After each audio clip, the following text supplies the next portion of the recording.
Hebrews chapter 7.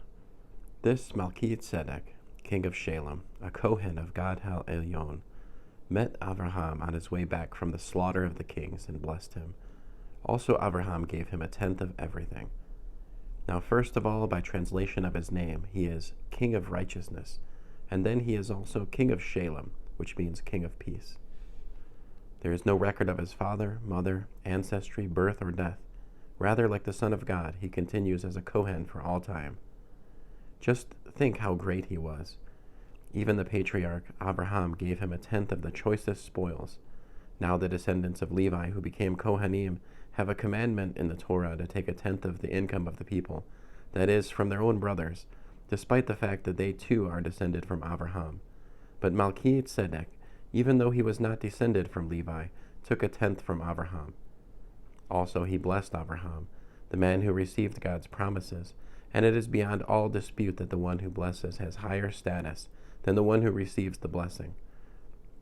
Moreover, in the case of the Kohanim, the 1/10 is received by men who die, while in the case of Malki-Tzedek, it is received by someone who is testified to be still alive. One might go even further and say that Levi, who himself receives 10ths, paid 1/10 through Avraham, inasmuch as he was still in his ancestor Avraham's body when Malki-Tzedek met him.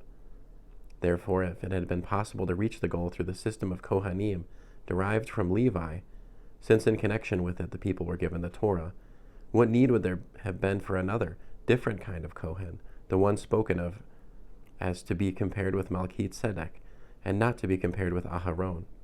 For if the system of Kohanim is transformed, there must be of necessity occur a transformation of Torah.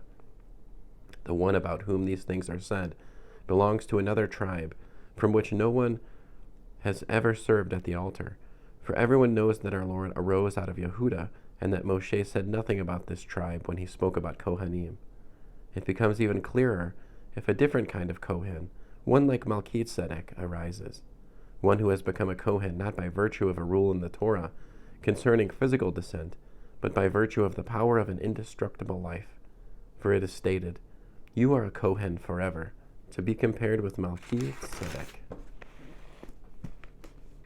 Thus, on the one hand, the earlier rule is set aside because of its weakness and inefficacy, for the Torah did not bring anything to the goal, and on the other hand, a hope of something better is introduced, through which we are drawing near to God.